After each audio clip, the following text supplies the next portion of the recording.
And welcome back. Jason and Darren and myself can only provide so much expertise, and we always need some help. And so today we lean on the Argus leader's Justin Wulf. And Justin, obviously weather has been a dominating headline, probably the predominant headline, obviously in the Dakotas as far as the high school baseball season is concerned. We always experience some part of this, but it's certainly been, I think you can agree, a little bit more extreme this year. Yeah. With that in mind, how has this disruption this year in those circumstances really affected these teams? I mean, we can see it in black and white as far as the schedules are concerned, all the cancellations and things like that. But as far as the teams, how does this hurt them? The biggest thing is it feels like a lot of teams are starting over. Some teams got a handful of games in before the snow and the ice came through, and then that 2 to 3 week stretch really kind of threw things off. Teams aren't able to get on the field and really practice, in that kind of environment. I know Washington, for one, has had to take ground balls, take infield, in parking lots, things like that. Not exactly ideal for bunt coverages, things of that nature there. So just not being able to get on the field has really kind of set things back, mostly on offense, because pitchers can go inside, they can throw, they can still throw sessions, things like that.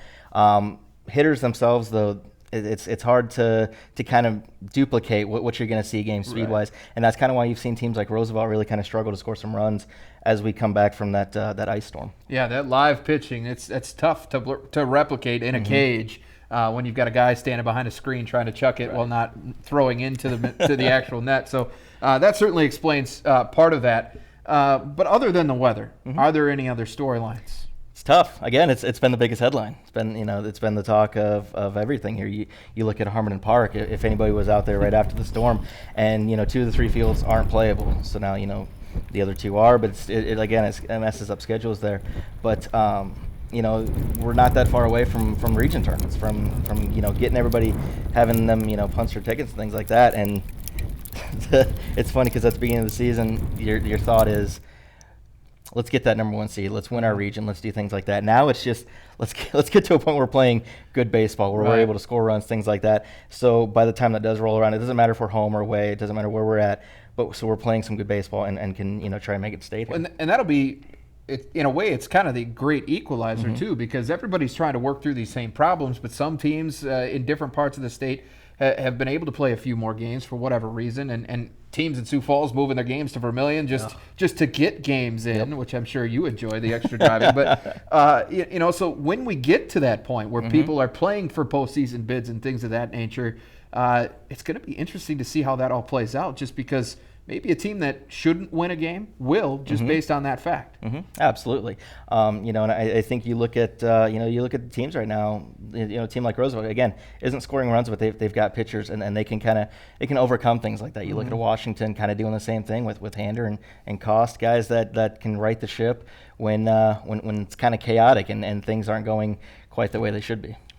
Who are the best teams, if you could possibly pinpoint it right now? Again, Roosevelt, defending runner-up, and they've got the pitching. They've got so many arms that they can just throw at you, just one after another. There, again, Washington, they've got their duo. They've got a veteran team there. Brandon Valley, I think, is a scary team, especially offensively. They're averaging double-digit runs. They got 4 guys hitting over 400. They've put up some runs on some pretty good teams there. It doesn't seem like the ice or the storm or whatever it was has tempered them too much, but still a very dangerous team. Is there a team that maybe hasn't gotten as much attention to this point, that people weren't talking about before the big delay, the hiatus, that maybe could make some noise when we get around to tournament time? Right. You look at Yankton; they've picked up some good wins against Sioux Falls schools there. But Mitchell, 7-3 right now, 6-0 in their region. You can't ignore it forever. You mentioned those teams that maybe they kind of creep up on you a little bit, and Mitchell's definitely one of those teams. Again, a veteran group.